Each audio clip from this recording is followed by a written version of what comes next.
Doctor, अब इलाज की अगर हम बात करें तो कौन कौन से आयुर्वेदिक नुस्खे मौजूद हैं सोराइसिस से बचने के लिए? इसमें नुस्खों की बजाय सीधी बात करूंगा कि पंचकर्म चिकित्सा आयुर्वेद की सबसे सुंदर चिकित्सा है। क्योंकि मॉडर्न साइंस में मैक्सिमम पेशेंट आके जब हमें बोलते हैं कि इतना इतना ट्रीटमेंट कर लिया, कोई इसका ट्रीटमेंट मिल नहीं रहा है, और डॉक्टर ने भी कहा कि ज़िंदगी भर दवाइयाँ खानी पड़ेंगी। मेरा खुद का अनुभव है, वो अनुभव ये है कि हम लोगों ने पूरे बॉडी पे, एक लड़की थी, उसकी एज थी 20 के आसपास, कॉलेज गोइंग थी, और चेहरे तक भी वो आ चुकी थी डिजीज़, और चेहरे पे बस यूँ माने कि सिर्फ माथे की एक लाइन बीच में रह गई थी और पूरा चेहरा कवर था। तो हम लोगों ने जब देखा कि इसका ट्रीटमेंट करना है और कॉलेज गोइंग है, स्वाभाविक है लड़की की मैरिज भी करनी है, तो तुरंत उसको हमने क्या किया, विरेचन ट्रीटमेंट किया। अब विरेचन क्या है कि हमने पहले बोला कि पित्त जब बढ़ता है उसके कारण से सोरियासिस होता है। तो हमारे यहाँ आयुर्वेद में बोला चरक ने कि विरेचनम पित्त हरणम श्रेष्ठम, कि पित्त को हरने के लिए विरेचन सबसे श्रेष्ठ चिकित्सा है। यदि एक विरेचन कर दिया जाए तो सोरियासिस लगभग 50% पहले विरेचन में ठीक होता है। तो उसको हमने वही किया कि मेडिकेटेड घी पंच तिक्त घृत गूगल, वो हमने उसको देना शुरू किया। और उस लड़की के केस में क्या था कि वायु भी थी साथ में, और कमाल ये हो गया कि हम लोग 50, 100, 150 और 200 ml से ज़्यादा घी नहीं पिला पाते, पर उस लड़की को हमें 5वें दिन 250 ml पे घी पिलाना पड़ा। वो जब घी पिलाया हमने तो उसके पीते पीते ही उसमें चेंजेस आने शुरू हुए। फिर हमने मसाज की, स्पेशल ऑयल आते हैं सोरियासिस के लिए, उनसे हमने मसाज की। मसाज करते करते लगा कि ये तो शी इज़ अराउंड 70% ओके। और जिस दिन हमने उसको विरेचन दिया, अराउंड 20 मोशंस उसको हुए थे और लगा कि 90% शी इज़ ओके।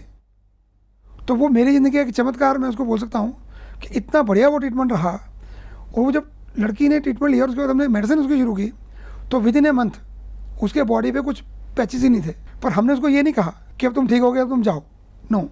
क्योंकि मेरा जो एक्सपीरियंस है, it takes around some time, 6 महीने, 7 महीने, 8 महीने ऐसा समय लगता है। तो हमने जब सीज़न चेंज हुआ तो उसको हमने वमन कराया। वमन में मतलब ड्रग इंड्यूस वॉमिटिंग उसको कराई। ऐसा लगभग हमने 6 बार उसके साथ किया, 3 बार विरेचन, 3 बार वमन किया। And now she is 100% okay, she is living her normal life. अभी वो she is may be in MA और समथिंग कर रही होंगी। तो ऐसे और पेशेंट बहुत सारे आए। तो अनुभव क्या कहता है कि इंस्टेड हम उसको सप्रेस करें, डिजीज़ को मेडिसिन देके सप्रेस करें, सप्रेस करने के बजाय उसको बाहर निकाला जाए। सोरियासिस पहुंची कहाँ तक होती है ये समझना बहुत जरूरी है। हम लोग कभी मान लेते हैं कि दवा खाएंगे, दवा कहाँ तक जाएगी, ब्लड तक जाएगी। ये डिजीज़ आपकी स्किन के नीचे के जो सेल्स है वहाँ तक आ चुकी है। और आयुर्वेद में हम स्किन को क्या मानते हैं, is the outer most part of the body, ये तो सभी कहते हैं जी। और यदि आप ये देखें, भोजन कहाँ जाता है हमारे बॉडी में, स्टमक में। स्टमक कहाँ है, बॉडी के सेंटर में। यदि उसकी प्रोसेसिंग देखें तो स्किन सबसे दूर का पार्ट है। अभी इंचेस से नापेंगे तो शायद यूँ लगा पेट के सामने तो स्किन है, नहीं। जब प्रोसेसिंग होके आती है तो वो लास्ट का पार्ट होता है, और आखिरी पार्ट तक जब आपके टॉक्सिन्स डिपॉजिट हो चुके होते हैं उनको वापस करना बहुत टफ होता है। एक बार में वो चला जाएगा, नो, थोड़ा उसमें टाइम लगता है और वो निकल जाता है। उसके लिए हम क्या करते हैं कि कुछ उपवास भी कराते हैं उसको, साथ साथ उसको डाइट का प्रिकॉशन भी कराते हैं। फिर लगातार उसको हम कुछ काढ़े पिलाते हैं, कषायम देते हैं, टैबलेट्स देते हैं, पाउडर देते हैं। वो पंचतिक्त घृत उसको सुबह सुबह खाली पेट पीने को लगातार देते रहते हैं। क्यों कि अंदर जो पित्त बढ़ा हुआ है वो पित्त शांत हो, और जो वायुकरण से स्केल उतर रहे हैं वो स्केल उतरने बंद हो। वही ऑयल जो घी है वो हम स्किन पे लगाने के लिए भी देते हैं, तो पेशेंट को बहुत रिलीफ मिलता है। और ये डिजीज़ आम तौर पे जब सर्दियाँ शुरू होने लगती हैं तब ज़्यादा होता है। मैं एक बात बता दूं कि वर्षा ऋतु में हमारा डाइजेशन बहुत पुअर होता है, लीवर की डिजीज़ बहुत ज़्यादा होती हैं। आप जॉन्डिस देखेंगे तो कब होता है, बरसातों में होता है ज़्यादा। और जितने पित्त के रोग हैं वो होते हैं, तो वो पित्त जो संचय होता है, संचय में इकट्ठा होता है, वो सितंबर अक्टूबर में जाके तंग करता है। उसी समय सोरियासिस बढ़नी शुरू होती है। और विरेचन का समय क्या है, वो भी शरद ऋतु के शुरुआत में। तो जो नवरात्रे सर्दियों वाले आते हैं, दशहरे से पहले वाले आते हैं, उसी में यदि विरेचन कर दिया जाए तो उसका ट्रीटमेंट मतलब पूरी सर्दी बहुत आराम से निकलती है, और लगातार उसकी दवाई लें तो बहुत अच्छे से निकलती है। इसके ट्रीटमेंट में एक बड़ी बात जो मैं और जोड़ना चाह रहा हूँ वो ये है कि मन का जो सत्व है, सत्व मीन्स स्ट्रॉन्ग, जो विलिंगनेस है, जो मन की पावर है, वो मन के हारे हार है, मन के जीते जीत। तो यदि मन की पावर को हमने स्ट्रॉन्ग कर लिया कि सोरियासिस तो ठीक हो सकती है, तो सोरियासिस ठीक हो सकती है। और आमतौर पे सुना पेशेंट में ये होता है कि इसका तो कोई ट्रीटमेंट नहीं है, कोई ट्रीटमेंट नहीं हो सकता। पर हमने मान लिया ट्रीटमेंट नहीं हो सकता तो फिर नहीं हो सकता, और हमने मान लिया। और दूसरा ऑप्शन क्या है हमारे पास जी, ट्रीटमेंट करने के अलावा हमारे पास दूसरा कोई ऑप्शन नहीं है, ट्रीटमेंट तो हमको करना ही पड़ेगा। यदि प्रिकॉशंस हमने साथ साथ रखे तो ट्रीटमेंट हो जाएगा और पूरा हो जाएगा, इस बात का हम ध्यान रख सकते हैं। डॉक्टर क्या किसी तरह की जड़ी बूटियाँ या कुछ हर्ब्स आते हैं इसको ठीक करने के लिए? बिल्कुल आते हैं। एक काक माची करके एक हर्ब है, छोटे छोटे तुलसी जैसे उसके पत्ते होते हैं, उस पर छोटे छोटे जैसे काली मिर्च कह लें और टमाटर जैसे उस पर फल आता है, तो उसके पत्तों को यदि पीस लिया जाए, उसका जो रस है, उस रस को यदि हम उस सोरियासिस के पैचेस पे लगाएं जी, तो उसका एक बहुत अच्छा रोल है। वो एकदम जो जलन हो रही है, जो स्केल्स उतर हैं, वो तुरंत एकदम शांति मिलती है। उसके अलावा नारियल का तेल, सिंपल सी चीज़ है। कभी भी ऐसा हो रहा है, इचिंग हो रही है और बुरी तरह से हालत ख़राब हो रही है, तो तुरंत कोकोनट ऑयल लें और उसको अप्लाई कर दें, उससे भी इमीडिएट इफेक्ट मिलता है। और उसके अलावा जो सबसे बड़ी बात मैं कहना चाह रहा हूँ वो ये है कि नीम के पत्ते सुबह खाली पेट, हम सुबह सैर पे जाएं, 4-5 नीम के पत्ते हम चबाएं। पर नीम के पत्तों के साथ एक नियम रखना है कि वो हम देसी घी का उपयोग करें, क्योंकि नीम के पत्ते ठंडे भी होते हैं और ड्राई भी होते हैं।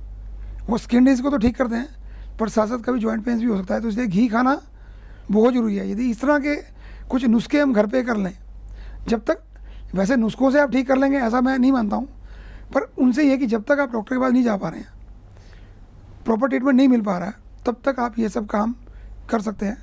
और अपनी डाइट में से मिर्च नाम की चीज़ को दूर से नमस्कार कर दें और बाय बाय कर दें तो ज़्यादा अच्छा रहेगा। और कॉन्स्टिपेशन, फिर वही बात, उसका कॉन्स्टिपेशन को तो हमेशा के लिए मान लें कि वो रोग का कारण है। जिसका पेट साफ रहता है उसका सब कुछ ठीक रहता है, उसके अलावा चिंता करने की होती है, क्योंकि रस यदि शुद्ध बना तो सब कुछ शुद्ध ही रहेगा। और यदि पहली डोज में जहर डाल दिया आपने तो क्या होने वाला है, वो जहर पूरे बॉडी में फैलने वाला है। तो सोरियासिस का यदि ठीक से ट्रीटमेंट करना है तो एक बात हमेशा ध्यान रखिए, खासकर जो पित्त प्रकृति के लोग हैं और पित्त के साथ जो वायु वाले हैं, उनको सोरियासिस होने के चांसेस ज़्यादा होते हैं। उनको अपनी डाइट में बिल्कुल ध्यान रखना चाहिए कि बहुत फ्रीक्वेंटली कहीं रेडी पे खड़े हो गए तो गोलगप्पे खा रहे हैं, चाट खा रहे हैं, पापड़ी खा रहे हैं, उस तरह की चीज़ों से बचना चाहिए। तो इसका मतलब यहाँ पर हम ये मान सकते हैं कि सोराइसिस को पूरी तरह से ठीक किया जा सकता है। और यहाँ पर एक सवाल मेरा ये और रहेगा कि क्या सोराइसिस ठीक होने के बाद दोबारा भी हो सकता है? बिल्कुल, बहुत अच्छा क्वेश्चन है कि यदि हम प्रिकॉशन नहीं करते, एक बार किसी को कोई चीज़ हो जाए, ही और she is prone to get the disease again. पर नियम ये है कि जब तक जिएंगे तब तक प्रिकॉशन तो करनी पड़ेगी, क्योंकि इतनी नामुराद बीमारी है कि किसी को ना हो। हम तो प्रभु से प्रार्थना करते हैं किसी को ये रोग ना हो। किसी को हो गया उससे पूछिए कि उसकी हालत क्या होती है। पर जिसने उसका ट्रीटमेंट करने के बाद स्किन दोबारा से अच्छी देखी, सुंदरता देखी, तो वो यदि दोबारा से उस रोग को लेना चाहता है तो फिर जो भी खाए। और यदि वो चाहता है कि मैं सुंदर दिखूं, स्वस्थ दिखूं, नॉर्मल दिखूं, सब में मेरा एक रोग हो, तो फिर उतनी कीमत तो उसकी देनी पड़ेगी। यदि कुछ पाना है तो कुछ खोना पड़ेगा, और बिना खोए कभी भी मंजिल मिलती नहीं है, क्योंकि पीछे कुछ ना कुछ सेक्रीफाइस करके आना ही पड़ता है। यदि हम सिर्फ टंग का टेस्ट देखेंगे तो सिर्फ सोरियासिस नहीं, फिर रोग इतने हैं कि जिनको हम टिप्स पे भी गिन नहीं सकते, और एक पेपर लिखे तो पेपर भी शायद वो रोग पूरे नहीं आएंगे। तो उतनी तरह के रोग भी, अप टू कैंसर तक भी रोग हो सकते हैं। तो सीधा सीधा जीवन बिताएं, सादा जीवन, उच्च विचार। यदि ये बात मैं कहूँ सोरियासिस के लिए वो बिल्कुल फिट बैठती है। फिट बैठती है। सोराइसिस में डाइट और एक्सरसाइज का क्या रोल होता है? बिल्कुल रोल है। देखो, हम पूरी चर्चा में क्या बात करते आ रहे हैं, शुरू हमने कहाँ से किया कि सब कोई सुंदर दिखना चाहता है। अब सुंदर दिखना है तो फिर कुछ ना कुछ तो करना पड़ेगा। अब हम बहुत सारे लोगों को देखते हैं कि किसी के बहुत डोले हैं, किसी का चेहरा बहुत सुंदर है। कभी आप उनके पीछे जाके देखिए कि कितना दर्द होता है उनके पीछे। हम फिल्मों में देख लेते हैं कि अरे हीरो ने इतना को मार दिया, वो कर दिया। तो रियलिटी में क्या है, वो उतनी कीमत तो देनी पड़ेगी। आपको डाइट पे, अपने टेस्ट पे कंट्रोल करना पड़ेगा। फिर वही बात है, मैं एक बात और जोड़ता हूँ कि आप सब लोग वेबसाइट पे जाएं ayurvedguru.com पे, वहाँ पे नो योर प्रकृति या एनालाइज योर हेल्थ एक लिंक है फ्रंट होम पेज पे। वहाँ जाके पहले आप सब लोग उस पर अपनी अपनी प्रकृति जानें। फिर उस पर अगला लिंक आता है कि आपको क्या क्या रोग हो सकते हैं, उससे बचने के लिए आपको क्या क्या एक लाइफस्टाइल जीना चाहिए, वो सब टोटली फ्री हम लोगों ने वेबसाइट पे दिया हुआ है। कभी भी 24 घंटे आप उस पर जाके वो चेक कर सकते हैं। पहले प्रकृति जाने, प्रकृति के हिसाब से क्या क्या रोग हो सकते हैं, होने के चांसेस हैं वो जाने, फिर उनसे बचने के क्या तरीके हैं वो जाने। तो ज़िंदगी में यदि डाइट अपने प्रकृति के हिसाब से लेंगे, अपनी कॉन्स्टिट्यूशन के हिसाब से लेंगे, तो कभी कोई भी रोग नहीं होगा। डॉक्टर, सोराइसिस से जुड़ी काफ़ी जानकारियाँ हमको दी आपने और ये बताया कि कैसे आयुर्वेद के द्वारा इसको ठीक किया जा सकता है। बहुत बहुत शुक्रिया आपका। Thank you.